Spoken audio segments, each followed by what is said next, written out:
Essa mensagem vai impactar a sua vida, então já deixa o teu like e se inscreve. E lembra que em setembro temos uma promoção de 70% para os cursos do cursos.pastorlouco.com, nos cursos individuais. Digita a palavra Batalha Espiritual, tudo junto, com letra maiúsculas, e você vai poder parcelar ainda em 5 vezes sem juros no cartão e à vista no boleto. Vai lá, Deus te abençoe.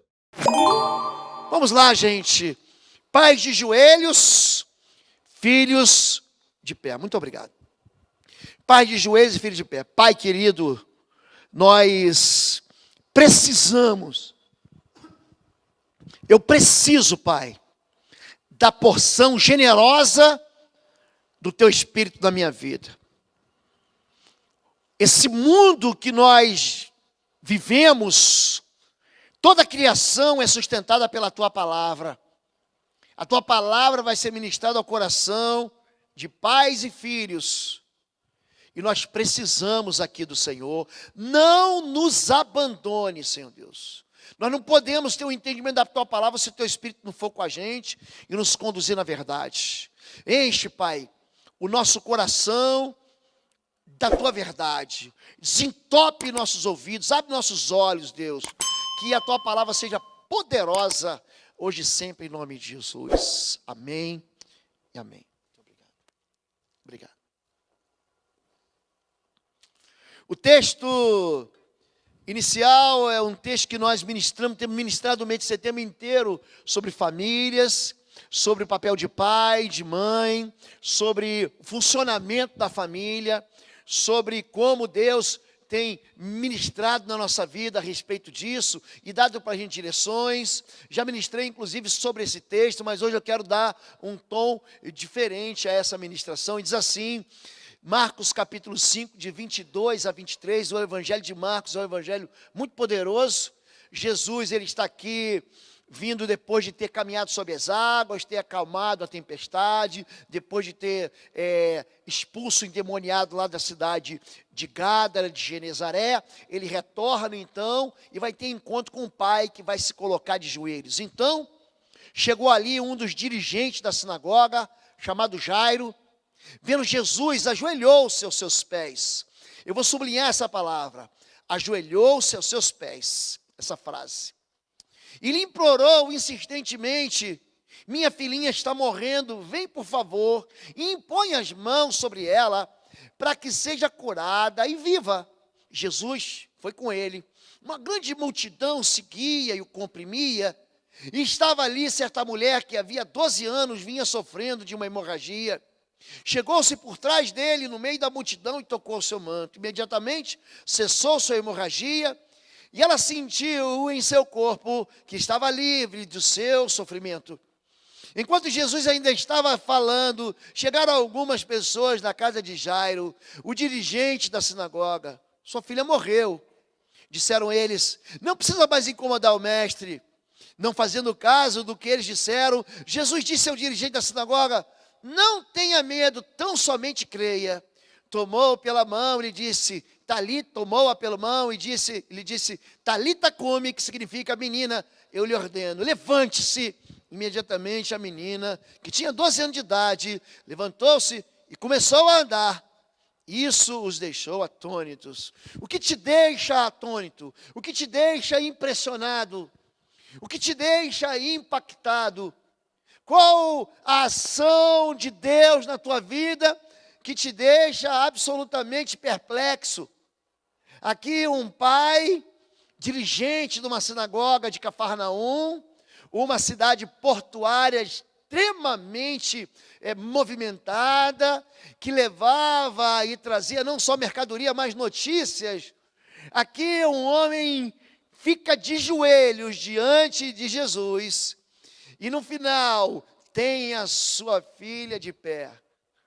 Como nós temos sofrido, como a igreja tem sofrido com os filhos que têm caído, se desviado, se afastado.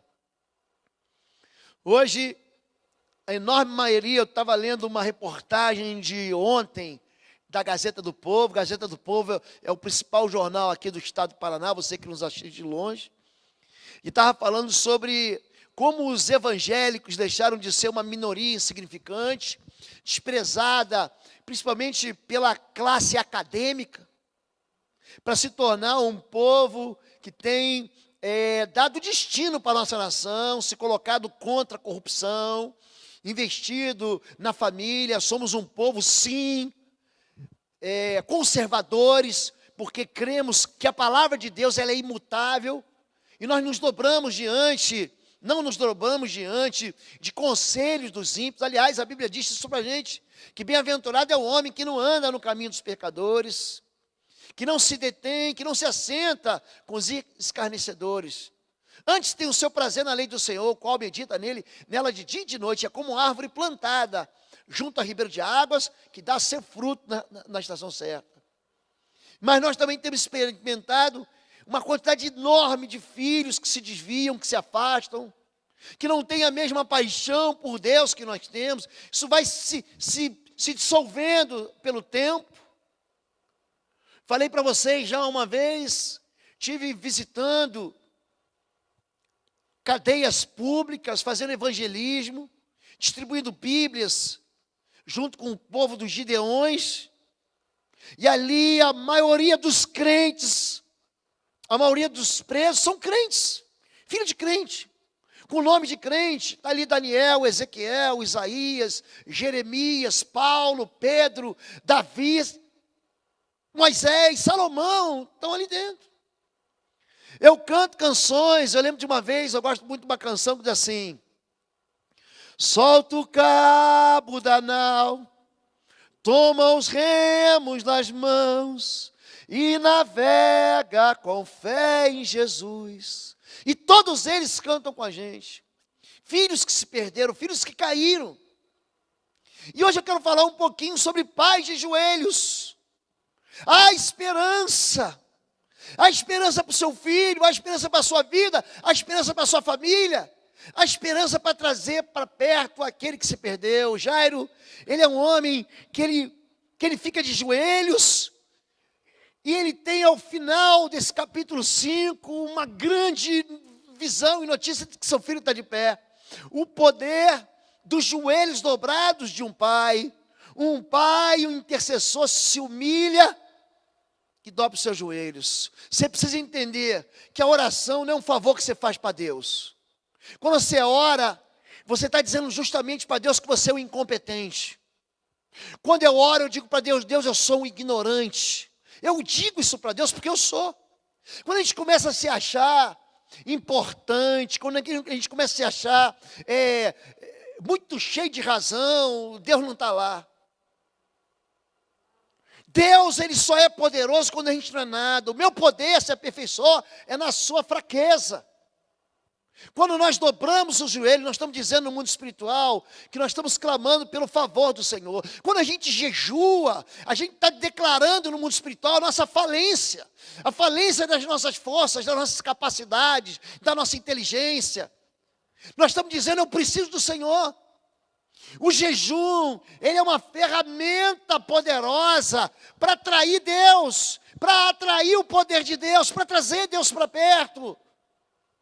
Esse homem, ele vence o desespero, o medo das más notícias de morte e a desistência daqueles que não creem. Olha, deixa o mestre em paz. A tua filha morreu, o teu sonho acabou. A tua história de alegria com a tua filha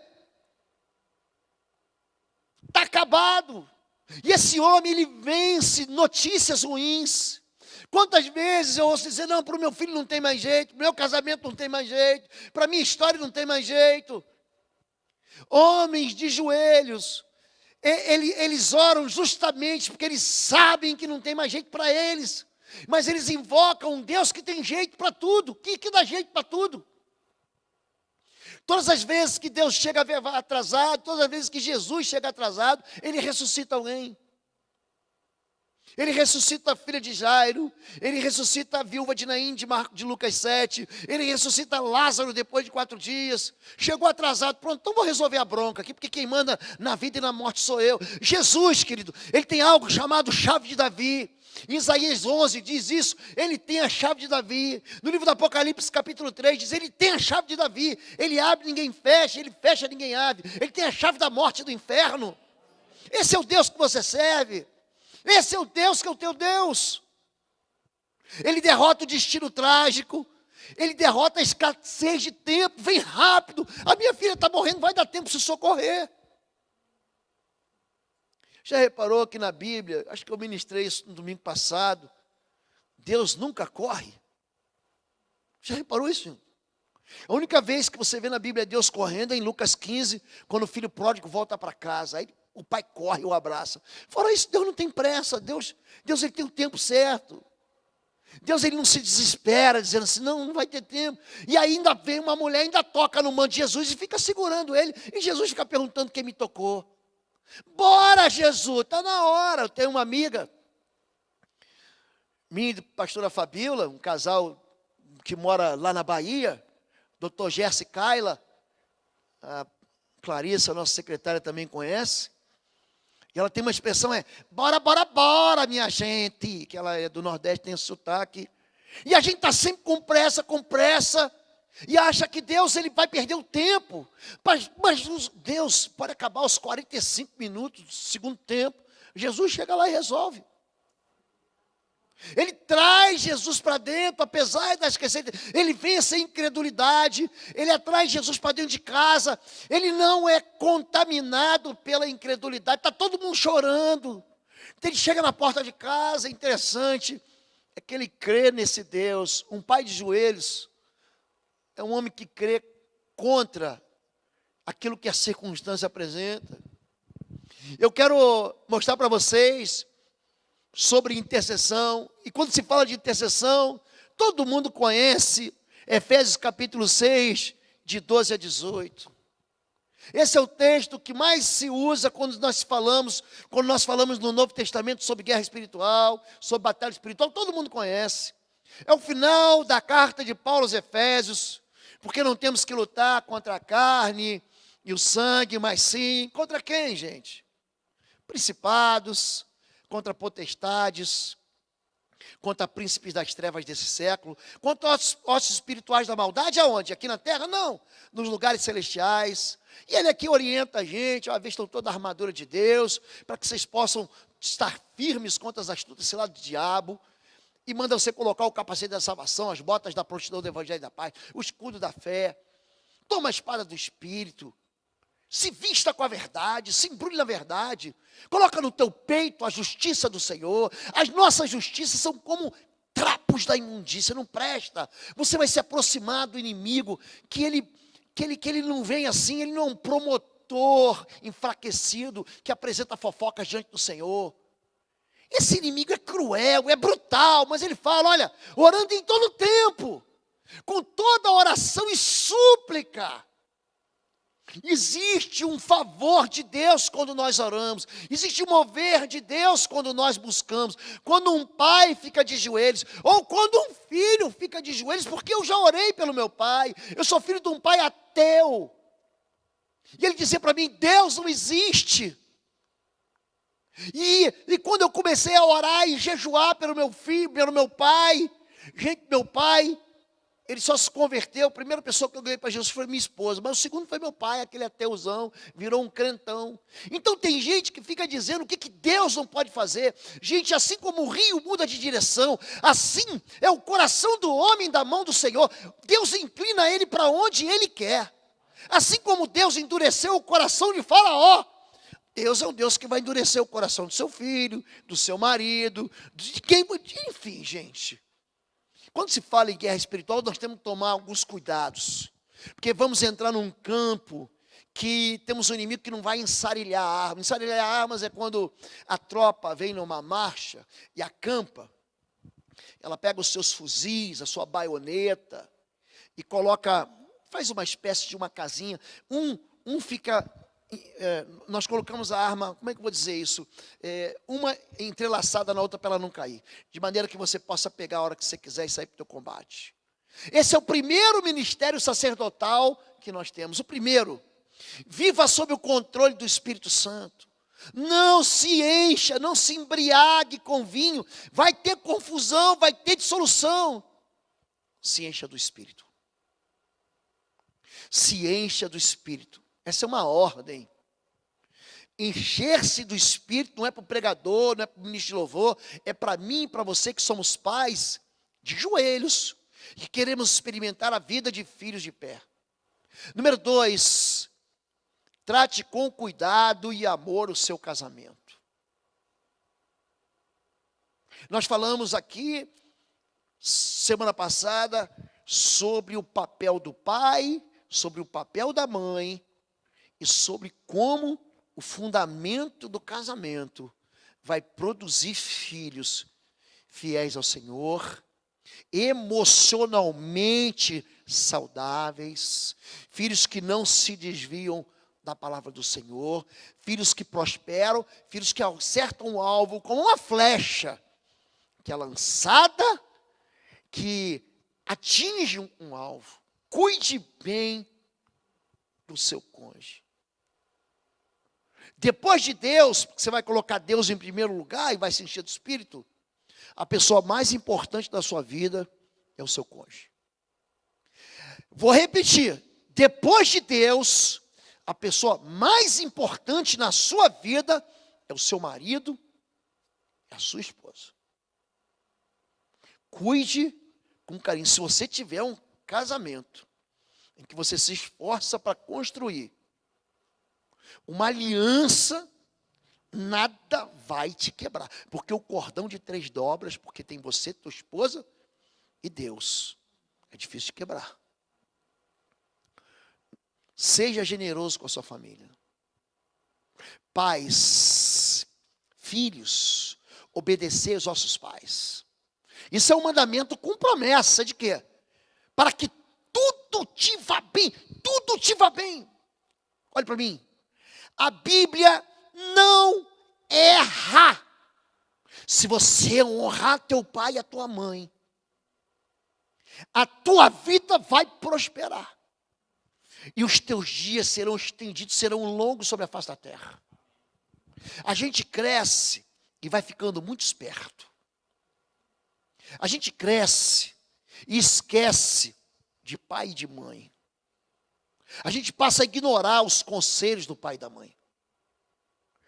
Todos os homens da Bíblia que honraram seus pais dispararam como um foguete. Existe bênção na imposição das mãos dos pais. Existe bênção nas palavras dirigidas dos pais aos filhos. Seja generoso com seu pai. Agora, papai, não irrite o vosso filho. Papai, não libere palavras de maldição sobre o seu filho. Papai, lembre que o seu filho é filho e ele é criança às vezes. E se você começar a irritar seu filho agora, ele vai criar. São pais tão violentos de palavras, ou são tão molengas de palavras, que não dão o destino certo para o seu filho. Número 4, seja honesto e exemplar na sua vida secular. Vós servos, obedecei aos vossos senhores. Vocês, senhores, você que é empregado, você tem que ser o melhor na tua empresa. O melhor na tua empresa. Pastor, o diabo está me seguindo aqui, eu fui mandado embora. Duvido, olha, eu duvido. Se você for o melhor na tua empresa, você vai ser o último a ser mandado embora. Último. Qual o problema? O problema é que o camarada faz corpo mole. O problema é que ele está sempre reclamando do patrão. Ele nunca, tem empregado que nunca orou pelo seu chefe, nunca orou pela sua empresa. Como é que a sua empresa vai prosperar se você não ora pelo teu chefe? Você não ora pela tua empresa, você só amaldiçoa, só reclama. Você vive no refeitório da empresa, nos cantos, falando, faz isso, querido, presta atenção. Nunca leu Jeremias 11? Ore pela cidade, porque a prosperidade sua vai depender da prosperidade da cidade. Tem gente, eu acho uma loucura isso. Muda o governo do estado, da prefeitura, muda o governo do país, vamos orar para essa desgraça, para o nosso partido voltar. Que tipo de crente que você é, querido? Me explica isso. Eu jejuei e orei por todos os presidentes, por todos os governadores, por todos os prefeitos, independente de política econômica. Mas o sujeito, o que ele faz? Ele é a coluna de bênção de Deus naquele lugar, naquela cidade. E ele não ora, querido, olhe para mim. José foi vendido como escravo para o Egito. O Egito prosperou por causa dele. Aquele país idólatra. Sabe por quê? Tinha um homem de joelhos. A Babilônia de Nabucodonosor arrasou Jerusalém. Daniel foi mandado como refém. Ele foi sequestrado e levado como refém para trabalhar. Gente, Daniel era um cara tão extraordinário que orava de manhã, de tarde e de noite. Ele vai para a cova dos leões porque orava demais. E Deus fecha a boca dos leões. Aquele homem abençoou a Babilônia. Abençoe sua família. Abençoe sua. Seja exemplar. Seja exemplar no seu trabalho. Agora seja forte e corajoso. A gente não pode se acovardar no mundo espiritual. Tem um monte de crente medroso. Tem um monte de crente acreditando em mentiras. Um monte de crente sendo ameaçado por falácias das trevas. O teu Deus chama-se Jeová Sabaote, o Senhor dos exércitos. O teu Deus, ele tem todo o poder. Antes que houvesse dia, eu sou, e não há ninguém que possa escapar das minhas mãos. Agindo Deus, quem impedirá? E aí no primeiro probleminha, pastor, não sei se vou mais, não sei se aguento mais. Falta de resiliência. Um sinal de maturidade espiritual chama-se resiliência. É a capacidade de você permanecer firme nos seus objetivos, nas suas semeaduras. Tem gente que no primeiro probleminha desiste. Sabe quem é atingido? Os sírios. Agora, se prepare, porque esse primeiro ministério sacerdotal, que é ficar de joelhos, você deve entender. Pais intercessores devem estar preparados para as lutas da vida. Você vai ter problema. Vou repetir. Não vai ter moleza nem para mim, nem para você. Você terá, por isso, esteja pronto para confusão. Vai entrar em campo, bota a tua chuteira, meu irmão. Você vai para a guerra, coloca a tua armadura. Por quê?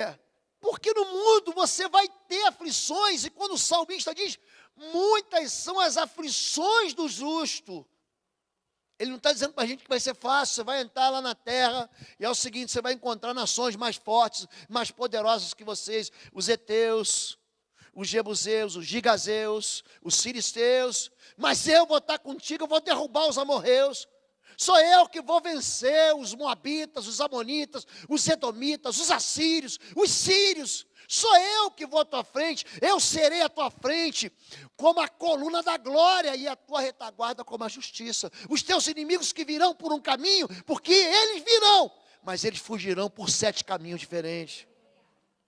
Querido, vista a armadura de Deus. Deixa de ser tolo.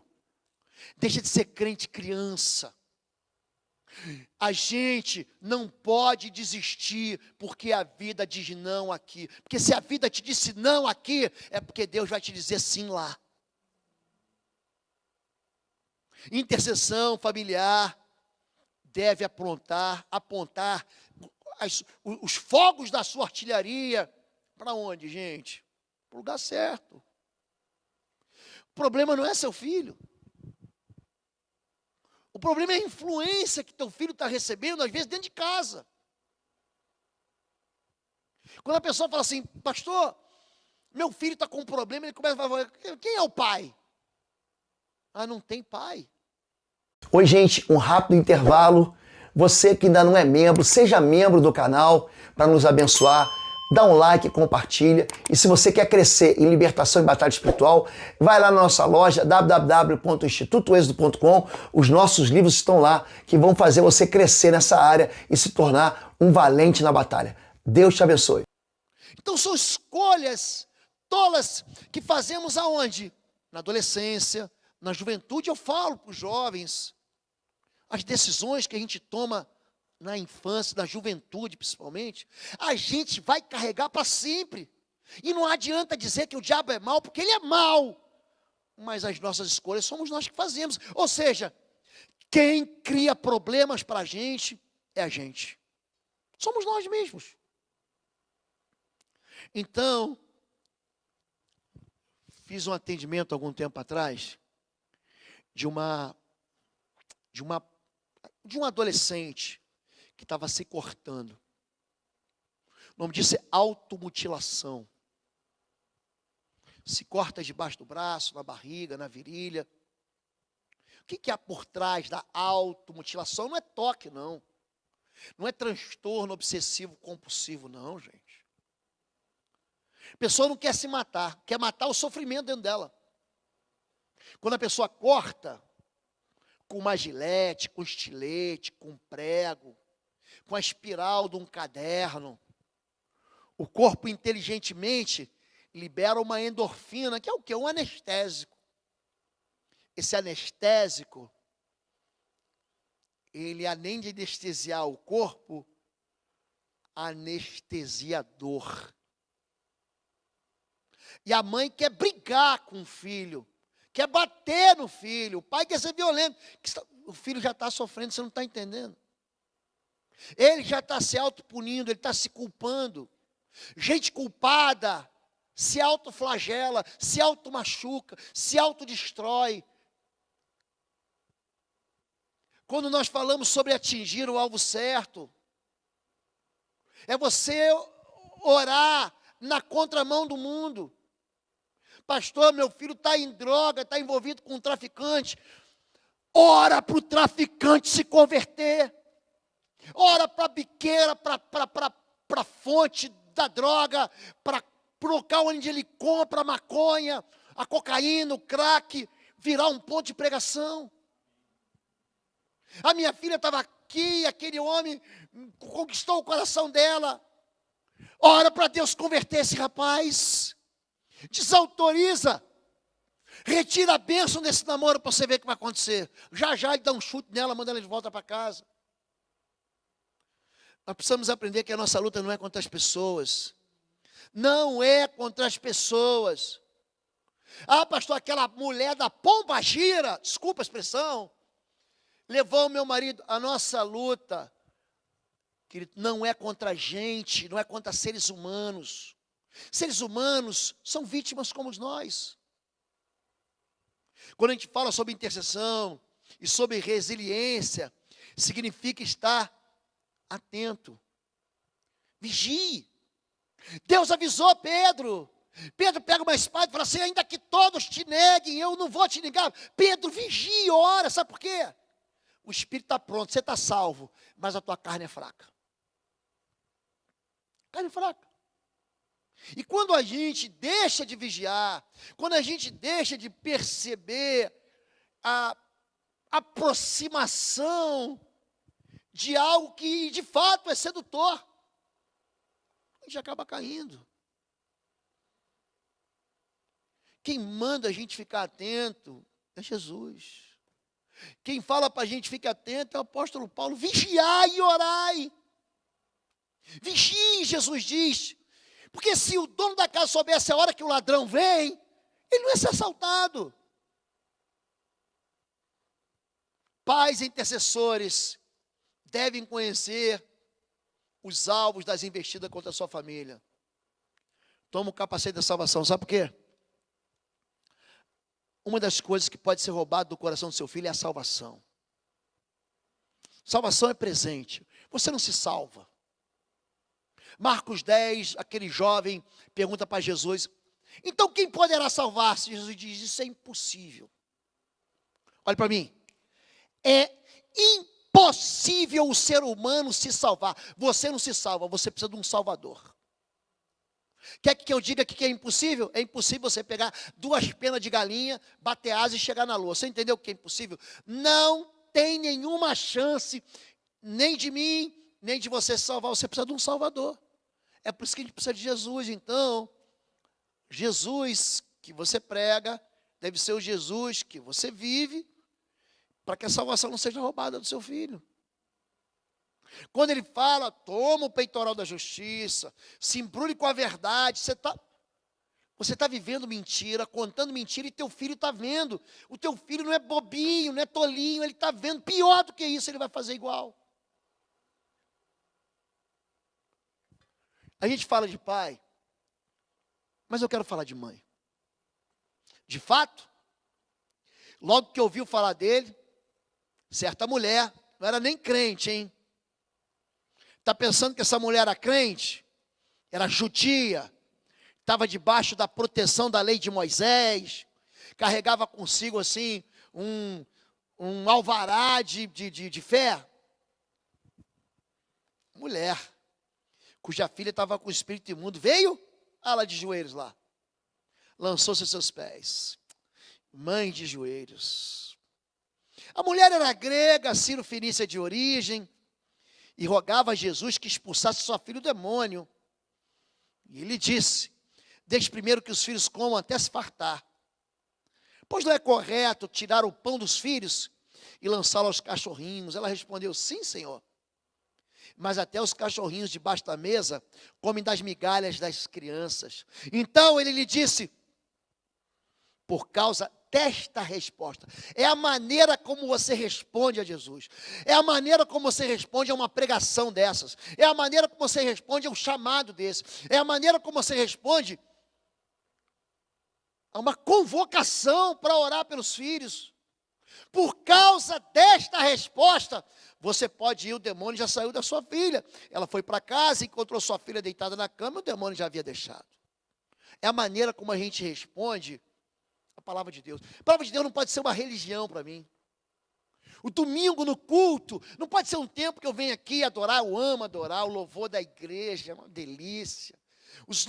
As ministrações, as orações dos pastores, o tempo da adoração no altar, o tempo de eu levar ofertas, isso é uma delícia. Mas eu preciso pegar essa palavra tem que fazer sentido para a minha vida, eu tenho que colocar em prática. Porque se você não colocar em prática essa palavra hoje, amanhã, sabe o que a Bíblia fala da parábola do semeador? A ave vem e rouba a semente, você perde a semente. Então você tem que tomar uma decisão já, agora. Essa mulher, é interessante que ela vence tantas dificuldades. Os discípulos aqui, eu peguei uma parte, expulsam, manda ela embora, Jesus, ela está perturbando. Ela não tem medo de ser ousada, de ser impertinente. Ei, Deus não fica zangado com você, porque você ora hoje, amanhã, depois de amanhã, e toda hora e a cada minuto. Deus é Pai. Deus é Pai. Eu tenho falado durante todos os domingos de setembro, Deus é Pai, mas Ele não é como o nosso pai que falhou, que errou, que abandonou. Essa moça, ela aprendeu, aprenda isso com essa mulher. Essa mulher não teve escola bíblica dominical, não teve escola de líderes, não teve escola de aconselhamento, ela não foi discipulada. Aprenda com ela algo que nem os discípulos aprenderam. Todos podem se sentar para comer do banquete da mesa do rei. Você pode se sentar.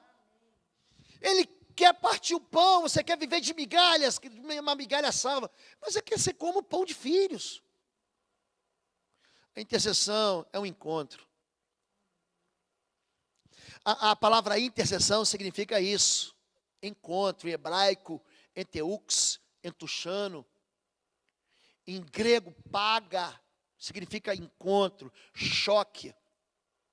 Ou você se encontra para fazer paz, ou você se encontra para fazer guerra. Ou você defende o teu povo, ou então você faz luta contra as trevas. É isso que é intercessão.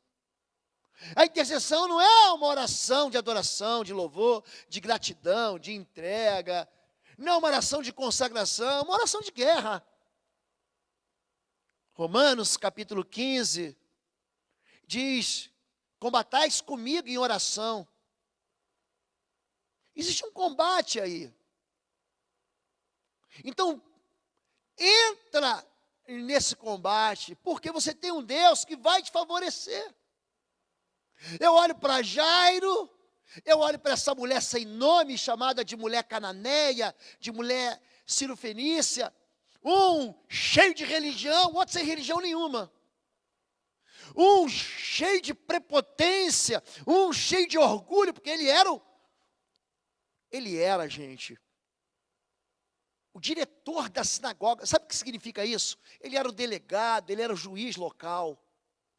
Ele era aquele que experimentava um poder no meio das povas, mas ele estava sem potência para resolver a vida da filha dele. E tem uma outra que não é ninguém.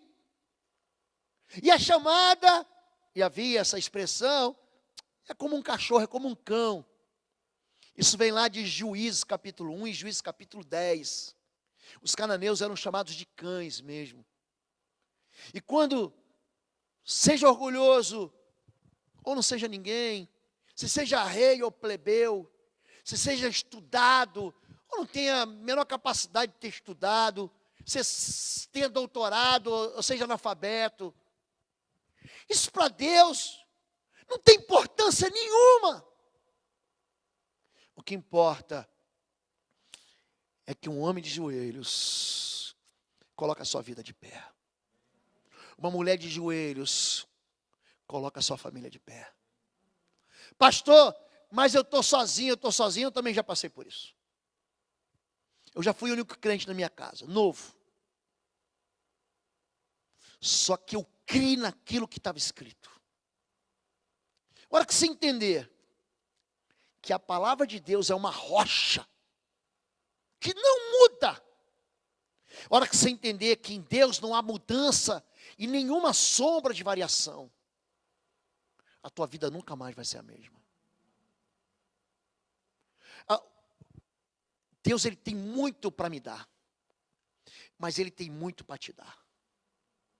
Você não precisa competir, você não precisa invejar, você não precisa que não, eu queria tanto a família do outro, a esposa do outro, o marido da outra, o filho do outro. Não é isso. Faça você a sua história. Faz com que o milagre de Deus aconteça na sua vida. Atraia Deus como alguém que vai se ajoelhar diante de Jesus e falar assim: vem para dentro da minha casa. O Senhor tem que vir para cá. Vai para o teu quarto e chama Jesus. Invoca Ele para dentro da tua casa. Faz como a mulher cirofenícia. Se agarra, grita. Seja inoportuno com o Senhor. Pode ser. Deus vai te ouvir. E aquilo que está quebrado, aquilo que está jogado no chão, aquilo que está derramado, aquilo que está sem, as pessoas estão sem esperança. Os discípulos estão dizendo: manda embora, não tem mais jeito para ele. Querida, a fé tem que estar dentro do teu coração. Deus opera é quando a gente tem fé. E a fé é tua. A gente não pode viver da fé dos outros. Você não pode viver. O meu papel aqui de pastor é incendiar você com fé. Mas o teu papel, sabe qual é? É pegar a lenha. O fogo é meu, mas a lenha é tua. Faz esse fogo crescer. Gente, junta com gente de fé.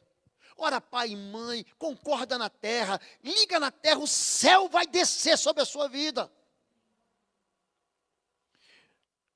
Não me diga que você está sozinho ou sozinha? Porque essas pessoas ficaram sozinhas.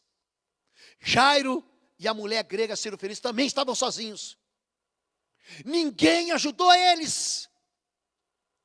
Tinha gente chorando, tinha gente fazendo desistir, tinha gente no meio do caminho segurando para Jesus não ir, tinha discípulo mandando embora, tinha Deus ficando calado. Jesus ficou calado para aquela mulher. Deus disse: não vou te dar. Não é lícito dar o pão dos filhos aos cães. Ei, mas eu creio que cachorro recebe dos seus donos aquilo que os outros estão desprezando. Eu quero sentar nessa mesa de banquete. Paz de joelhos, filhos de pé. Vamos orar em nome de Jesus. Vamos ficar em pé.